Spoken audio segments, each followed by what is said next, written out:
오늘 창세기 46장입니다. 1절부터 7절까지만 보겠습니다. 창세기 46장 1절부터 7절까지 다 같이 읽겠습니다. 이스라엘이 모든 소유를 이끌고 떠나 브엘세바에 이르러 그의 아버지 이삭의 하나님께 희생 제사를 드리니 그 밤에 하나님이 이상 중에 이스라엘에게 나타나 이르시되 야곱아 야곱아 하시는지라. 야곱이 이르되 내가 여기 있나이다 하매 하나님이 이르시되 나는 하나님이라 내 아버지의 하나님이니 애굽으로 내려가기를 두려워하지 말라. 내가 거기서 너로 큰 민족을 이루게 하리라.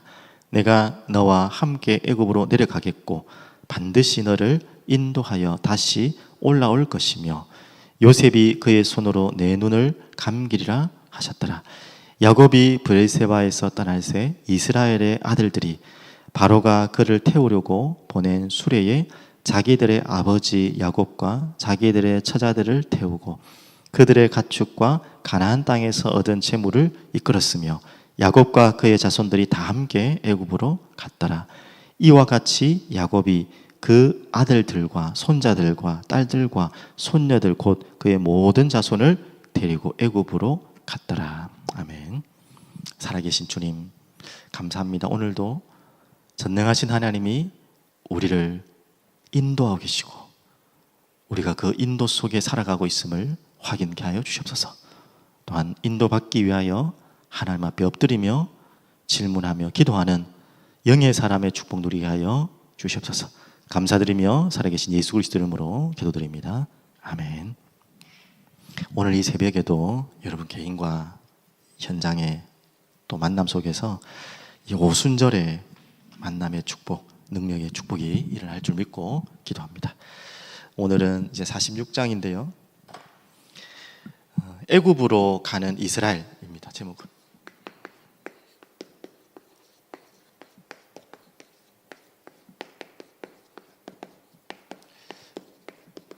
곧 또 야곱이죠.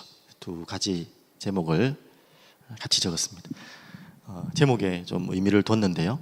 이스라엘, 야곱. 성경에 이제 이름을 바꾼 이름들이 많잖아요. 아브라함, 사레, 사라 뭐 이렇게 바꿨는데 지금 아시다시피 야곱도 이름이 바뀌었죠. 이제 이스라엘로 바뀌었는데 그 이전에는 바꾼 이름으로 바로 바꿔주셨는데 야곱만큼은 하나님이 왔다 갔다 하세요. 야곱이라 했다가 이스라엘 했다가 뭐 의미 없이 읽으면은 그러나 보다 한데 하나님이 의미 없이 그러지 않겠죠. 잊어버려가지고 자꾸 옛날 이름 부르시지 않겠죠. 거기에도 의미가 있겠죠. 그래서 특별히 야곱만을 그렇게 한 것은 뭐 영적인 시간표도 있겠지만 더 큰 그림으로 보면 이 야곱 한 사람 그리고 이 한 사람이 한 나라가 되는 이스라엘이라는 나라가 되는 결국 하나님 나라 되죠. 그 시간표 속에서 하나님이 야곱이라고 또 계속해서 부를 때는 하나님 자녀된 백성 한 개인 그리고 이스라엘이라 부를 때는 그 개인을 부를 때도 있지만 그 개인 속에 있는 나라 있죠. 그런 의미에서 두 가지를 번갈아 가면서 부릅니다. 그 말은 여러분이 그렇다는 거예요. 여러분 자신이 거룩한 나라요 또 그의 백성이요 그의 소유된 백성이죠. 그래서 여러분 개인이 하나님 자녀뿐만 아니라 하나님 나라인 거예요. 이 어려운 이야기를 저도 잘 100% 이해하지 못하는 이야기지만 오늘 이해해 주시고요. 또 그런 예를 들면 좀 다른 의미로 들면 뒤에 이제 구약을 쭉쭉 읽어가시면은 에브라임아 그런 표현이 있거든요. 에브라임은 아시다시피 요셉의 자녀 아닙니까? 근데 그 요셉의 자녀 그 에브라임 한 개인을 부른 것이 아니라 뒤에 에브라임아 부를 때가 많거든요. 그 에브라임은 또 북이스라엘 에브라임 지파 여로보암 헷갈리네요. 여로보암 이 왕이 됐죠. 결국은 에브라임 지파거든요. 그 이후부터는 북이스라엘아 안 그러고요. 에브라임아 그렇게 합니다. 또 남쪽에는 누굽니까? 그럼 유다야 그렇게 합니다. 무슨 말인지 알겠죠? 이제 무슨 말 그런 의미에서 에브라임은 한 개인의 이름도 되겠지만 북이스라엘 대표하는 그 사람 이름이 되는 거죠. 그런 의미에서 애굽으로 가는 이스라엘이라는 말은 야곱 혼자 간 게 아니잖아요. 야곱의 가족 가문이 간 거죠. 하나님의 나라가 애굽으로 가는 이야기가 오늘 이야기입니다. 뭐 이미 성경을 읽어오셔서 아시겠지만 하나님은 그토록 애굽으로 가는 거. 아브라함 때부터 계속 애굽으로 가지 마라, 못 가도록.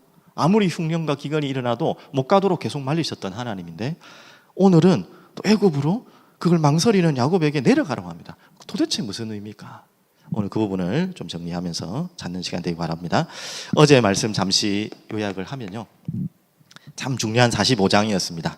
드디어 정체를 밝히고 요셉의 눈물이 가장 많이 담겨있는, 오늘도 또 요셉의 눈물이 나오지만 그 요셉의 눈물이 나오고요, 형제들과의 눈물이 나옵니다. 그 부분을 통해서 감성을 말하는 것이 아니라 진짜 눈물, 진정한 향이 났겠죠. 진정한 눈물. 그 말은 진정한, 어제 적용은 이해라고 했습니다. 어떤 이해입니까? 사람을 향한 이해, 진정한 이해.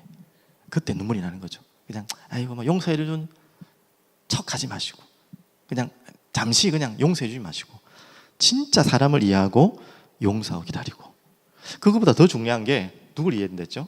하나님을 이해. 이 눈물을 통해서 요셉뿐만 아니라 온 그 요셉과 만났던 형들이 생각이 어떻습니까? 자기가 팔아넘겼던, 죽이려고 했던 요셉이 총리가 되었을 때 무섭고 두렵기도 하겠지만 함께 다 눈물 흘리고 요셉의 메시지를, 하나님의 메시지를 요셉을 통해 들으면서 어떤 마음이겠습니까? 정말 하나님, 우리가 다 이해할 수 없는 분이구나. 도대체 우리가 예상할 수 없는 분이구나. 그런데 하나님은 우리와 생각과 상관없이 하나님의 계획을 이루시고 가장 선한 계획으로, 좋은 계획으로 우리와 함께 하시는구나.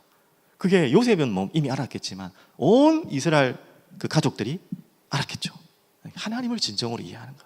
그때 흘린 눈물 아니겠습니까? 처음에는 뭐 감격의 눈물, 또 뭐 과거에 대한 회상의 눈물이 있겠지만 진짜 눈물의 마지막은 하나님을 이해한 거예요. 어떻게 이해를 했죠? 하나님을 도저히 이해할 수 없는 것이 하나님이시구나. 그렇게 이해를 해야 됩니다. 우리 생각으로, 우리의 뭔가로, 우리 머리로는 이해할 수 없구나. 감옥으로 갔는데 이해가 안 되죠. 노예로 간 게 이해가 안 되죠. 결국 이해가 되게 돼 있어요. 아니요, 결국에도 이해 안 될 수 있어요, 하나님은. 하지만 하나님은 우리가 믿을 거죠. 이해하는 것이 아니죠. 하나님, 정확히 말하면 하나님 완전하게 완벽하게 우리의 길을 인도하고 계신다. 이 부분을 진짜 알 때 진정한 눈물이 나옵니다. 그래서 두 번째는 12지파를 통해서 하나님은 야곱 한 개인, 한 가정 이야기가 아니라 오늘 메시지도 같이 연결되겠지만 이스라엘, 그 이스라엘은 한 나라가 아닙니다. 하나님의 나라, 하나님의 어제 왕국이라고 표현했죠. 왕국의 의미를 하나님이 허락하신 거죠. 하나님이 통치하신 나라를 보여주려고 한 거예요, 모델로. 그러면 오늘 본문을 통해 46장, 이제 얼마 안 남았습니다. 창세기가 그 말미로 들어가게 되는데요, 오늘 1절에서 7절을 보면 읽었던 본문인데, 언약의 백성, 더 크게는 언약의, 작게는 언약의 사람이겠죠. 언약의 사람, 언약의 백성이 인도받는 방법이 1절에서 7절에서 참 모델적으로 잘 나왔습니다. 아까 서론에 잠시 말씀드린 것처럼 그렇게 애굽으로 내려가지 말라고 했던 하나님이, 야곱도 그걸 너무나 잘 알거든요. 또 갔다가 얼마나 된통 당했는지 알거든요. 애굽이든 뭐든 하여튼 가나안 땅을 벗어날 때마다 일어났던 문제를 알았기 때문에 야곱은 웬만해서는 가나안을 떠나지 않으려고 했을 겁니다. 그런 의미였는데요, 요셉이 이제 종려됐다는 걸 들었고 그 요셉을 보러 가야 되고, 예전 야곱 같았으면 남도 아니고 죽었던 아들이라고 생각했던 20몇 년 만에 만나는 그 아들을 만나는데 망설일 틈이 없잖아요. 근데 지금 야곱은 자세히 읽어보시면 아시겠지만 굉장히 지금 신중한 부분이 나옵니다. 그게 1절에 나오죠. 이스라엘이 모든 소유를 이끌고 떠나 브엘세바에 이르러, 바로 지나가 되는데요, 헤브론에서 이제 브엘세바로 가서 거기서 뭘 하죠? 아버지 이삭의 하나님께 희생자 제사를 드리니. 하나님 그렇게 하라고 한 것도 없는데 자기가 드리고 있습니다. 감사하죠. 이 야곱의 그래도 지금 변화되고 있는 모습입니다. 그러면서 2절에 그 밥에 하나님이 이상 중에 이스라엘에 나타나 이르시되 야곱아 야곱아 하시는지라. 야곱이 이르되 내가 여기 있나이다 하매 하나님이 이르시되 나는 하나님이라 내 아버지 하나님이니 애굽으로 내려가기를 두려워하지 말라. 이 하나님이 알고 계시죠? 야곱의 마음을. 이 마음입니다. 야곱이 지금 내려가야 되는 걸 알겠고 요셉을 보러 가야 되는 줄 아는데 두려워하고 있는 거죠. 두려워하지 마라. 내가 거기서 너를 큰 민족을 이루게 하리라. 분명히 이제 이 음성을 듣고 이 하나님의 계획을 듣고 이제는 흔들리지 않고 야곱의 가족이 다 내려가는 지금 장면이 오늘 이제 46장의 본문입니다. 오늘 방금 말씀드린 것처럼 언약의 사람, 언약의 백성이 인도받는 방법입니다. 첫 번째는 희생제사. 언제든지 우리는 복음 앞에서, 하나님 앞에서 잘 알고 있는 예배와 말씀 속에, 기도 속에서 하나님의 계획을 찾고 움직이는 것이 맞습니다. 오늘 분명하죠. 또 애굽으로 내려가라는, 그렇게 가지 말라고 했던 애굽에 이제는 내려가야 될 시간표가 왔어요. 그 이유를 아는 겁니다. 그래서 하나님 왜 이랬다 저랬다 합니까? 자주 하는 말이죠. 우리 하나님이 하시는 건 무조건 맞는 겁니다. 하나님이 이게 하나님 맞습니까가 아니라 하나님이 하신 건 맞는 겁니다. 그 속에서 우리가 기준을 잡아야 돼요. 하나님 왜 이러십니까가 아니라. 너무나 막연한 이야기지만 그게 하나님의 진리입니다. 그런데 그 이유가 이제 설명되어 있죠. 그 예배와 말씀, 기도 속으로 하나님의 계획을 찾는데, 오늘 야곱을 향한 하나님의 계획은, 아니 이스라엘을 향한, 같은 말이지만 이스라엘을 향한 하나님의 계획이 뭐였습니까? 3절에 나오죠. 나는 하나님이라. 이런 표현을 잘 안 하시는데 일부러, 또 전능하신 하나님이라 이렇게 표현하고요. 나는 하나님이라. 정확하게 자신을 이렇게 표현하시면서요. 내 아버지의 하나님이니 애굽으로 내려가기를 두려워하지 마라. 내가 거기서, 첫 번째 있죠, 큰 민족을 이루게 하리라. 그래서 애굽으로 내려가는 이유입니다. 왜? 하나님의 나라를 이루어가는 하나님의 계획이 애굽 속에서 있거든요. 그러면서 4절에 그렇게 내려갈 때에 내가 너와 함께 애굽으로 내려가기, 얼마나 감사한 일입니까? 내가 너와 함께 하겠다. 너만 보내는 게 아니다. 너희 가족들 보내는 거 아니다. 나도 내가 너와 함께 하겠다. 두려워하지 마라. 완전히 하나님의 계획이죠. 그리고 반드시 그것으로 끝이 아닙니다. 다시 너를 인도하겠다는 거예요. 인도하여 다시 올라올 것이다. 그러면 애굽으로 가야 될 미션이 있고 이유가 있다는 거죠. 그 첫 번째 드러난 이유는 큰 민족을 이루겠다는 미션이고요. 그리고 올라올 것이라는 말이죠. 그리고 마지막에 하는 말이 요셉이 그의 손으로 내 눈을 감기리라 하셨더라. 굳이 뭐 이야기를 들어가라 하는데 또 왜 이야기하셨겠습니까? 저는 이 이야기를 통해서 이 야곱이 요셉에게, 내일입니까 모레입니까 하여튼 볼 때 요셉에게 그 허벅지 안에다가 손을 얹어가면서 반드시 이거는 지켜라 하면서 요셉에게 신신당부했던 내용이 있죠. 반드시. 그래서 요셉에게 그 이야기를 하는 것입니다. 어디로 오라고요? 나를 반드시 다시 나의 유고를 어디로 데려오라고요? 가나안 땅으로 오라. 거기에 묻어달라. 그 이야기를 요셉에게 하는 장면까지도 예상할 수 있는 내용입니다. 이런 부분들을 통해서 하나님의 인도를 받는 야곱과 야곱의 가정들이죠. 다시 말해서 정리됩니다. 큰 민족을 이루고 하나님이 함께 하시고 인도하실 거니까, 그리고 돌아올 것이다. 가나안 땅으로. 그러면서 요셉을 통해서 다시 가나안 땅에 내가 묻힐 것을 신신당부하는 그 결론까지 나오는 하나님 계획을 찾습니다. 결론으로 조금 더 제가 희미하게 설명했는데요. 좀 더 말씀드리겠습니다.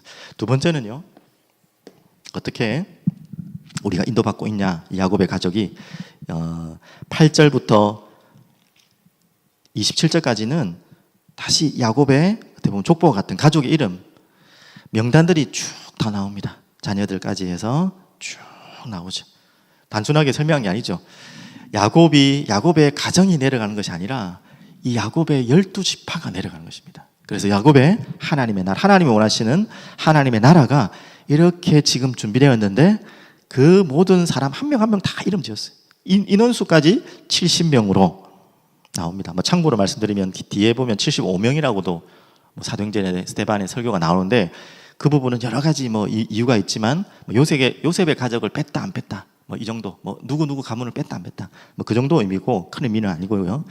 그래서 70여 명이었더라까지 나오죠. 그래서 이 부분은요, 어떤 부분으로 해석하냐, 70명 바로 이스라엘 가족, 가문, 곧 나라. 아직까지는 나라라고 하기는 부족하지만 나라, 하나님이 통치하시는 가정, 가문, 나라를 설명하는 이런 부분이고요. 그 가운데 특별한 아들이 있죠. 12절에 유다의 아들 곧 엘과 오난, 셀라와 베레스와 세란. 엘과 오난은 이미 죽음을 알고요. 베레스라는 중요한 인물이 또 나옵니다. 그의 후손으로 다윗 왕이 오시죠. 한마디로 이걸 미리 준비하신 것입니다. 하나님이 다윗 왕을 세우시고 하나님의 나라를, 세상 나라, 세상에 있는 나라지만 나라를 만드시려고 하는 하나님의 계획을 지금 일부러 쫙 가족들 다 이름까지 넣어가지고 숫자까지 세가지고 이렇게 들어갔다는 걸 말합니다. 또 나올 때는 아시죠? 60만, 남자만, 장정만 60만이 나오게 됩니다. 그 기간 동안, 400년 기간 동안 하나님의, 우리가 다 생각할 수 없는, 계획할 수 없는 하나님의 철저한 이유와 계획이 있는 거죠. 그리고 다윗 왕이 끝이 아니죠. 결국 이제는 온 세상의 왕으로 오실, 인류의 왕, 영적인 왕으로 오실 그리스도 메시아가 그 유다의 가문에서 오실 것, 다윗의 후손으로 오실 것을 이미 우리는 알고 있습니다. 이런 부분들을 보는 거죠. 그래서 단순한 가족을 만나기 위한, 요셉을 만나기 위한 애굽의 자리가 아니라 하나님은 하나님의 나라를 준비하는 여정이었고 과정이었던 것이죠. 그러면 마지막 세 번째, 오늘 28절부터 34절까지 읽지 않은 부분인데요. 그 중에 이제 쭉 읽어보시면 31절부터 먼저 좀 보시면, 요셉이 그의 형들과 아버지 가족에게 이르되, 뭔가 요셉이 생각이 지금 중요한 생각을 지금 하고 있는 것 같아요. 그런데 내가 올라가니 바로에게 아뢰어 이르되, 가나안 땅에 있던 내 형들과 내 아버지의 가족이 내게로 왔는데 그들은 목자들이라, 목축하는 사람들이므로 그들의 양과 소와 모든 소유를 이끌고 왔나이다 하리니, 그렇게 하래요. 바로가 당신들을 불러서 너희 직업이 무엇이냐 묻거든, 당연히 묻겠죠. 또 뒤에 묻습니다. 이렇게 대답하라는 거예요. 요셉이 왜 이렇게까지 하겠습니까? 당신의 이르기를 주의 종들을 어렸을 때부터 지금까지 목축하는 자들이온데 우리와 우리의 선조가 다 그러나이다 하소서. 애굽 사람은 다 목축을 가중히 여기시니 당신들이, 이 중요하죠, 고센 땅에 살게 되리이다. 이미 요셉이 그림을 그리고 있어요. 이 가족들을 어디에다가, 애굽의 어떻게 보면 왕궁 옆에다가가 아니라 따로 떨어진, 그 중에서도 가나안 땅과 가장 가까운 고센 땅으로 일부러 정착하도록, 어떻게 보면 뭐라고 해야 되나, 하여튼 계략을 하기 그렇고 그렇게 계획을 지금 세우고 있습니다. 왜 그랬을까요? 이것도 우리가 인도받는 비밀입니다. 고센 땅. 바로 이유가 있겠죠. 첫 번째 이유는 목축 이야기 나오니까, 목축하기 좋으니까. 또 하나의 더 의미로는 애굽 사람들은 그 목축하는 사람들을 굉장히 이렇게 취급을 이렇게 낮게 한다고 합니다. 그래서 안 섞이려고 그런대요. 뭔가 아주 낮은 직업이고 막 섞이는 걸 이렇게 싫어하는 그런 의미이기 때문에 배려했다는 부분도 있지만, 그거는 육신적인 의미고요. 뭐냐? 그 고센 땅에 살게 한 이유가 뭐냐? 바로 이스라엘 온 가족이, 요셉에게는 그 그림이 있었겠죠. 애굽의 그 문화 속에서 젖어들지 않도록, 또 구별된 삶을 살도록, 하나님의 나라의 백성으로 구별된 삶을 살도록. 또 요셉도 이미 알겠죠. 야곱도 알고 있었고, 큰 민족이 될 것을, 큰 백성이 될 걸 알기 때문에 따로 이 넓은 땅을, 어떻게 보면 로봇과 같은, 야곱입니까? 이삭이 발견했던 로봇과 같은 그런 땅이 필요했던 것을 요셉이 알았던 겁니다. 가장 중요한 것은 오늘 우리가 알아야 할 건 구별된 사람이라는 것. 자, 지금 이게 하나님 나라의 백성 인도받는 비밀을 말한 겁니다. 예배와 말씀, 기도 속에서 내 개인이 아니라 하나님은 우리의 모든 인도를 하나님의 나라의 준비 과정 속에 우리 인도하시는 거예요. 그래서 세상에 있는 것입니다. 근데 가장 중요한 거, 어떻게 보면 이게 어떻게 보면 세상 사는데 가장 중요할 수 있죠. 고센터. 구별된 우리는 삶을 살아야 되는 것입니다. 구별된 언약을 붙잡고 세상 깊숙이 살아가고 있지만 우리는 절대 세상과 섞이면 안 돼요. 섞일 수도 없는 존재인데, 근데 이 지금 이야기가 계속 이스라엘 역사에 나오겠지만 계속 이게 어겨지는 이야기죠. 또 회복하는 이야기고 어겨지는 이야기고, 지금 그 이야기입니다. 그래서 고센 땅, 오늘 이 부분을 여러분들이 꼭 기억하시고요. 하나 더 말씀드리면 28절에서 30절 가장 극적인 장면입니다. 드디어 야곱이 유다를 요셉에게 미리 보내요. 지나가는 이야기지만 이 유다가 이제 그 가정에 장자 역할을 하는 그런 시작이 되었고요.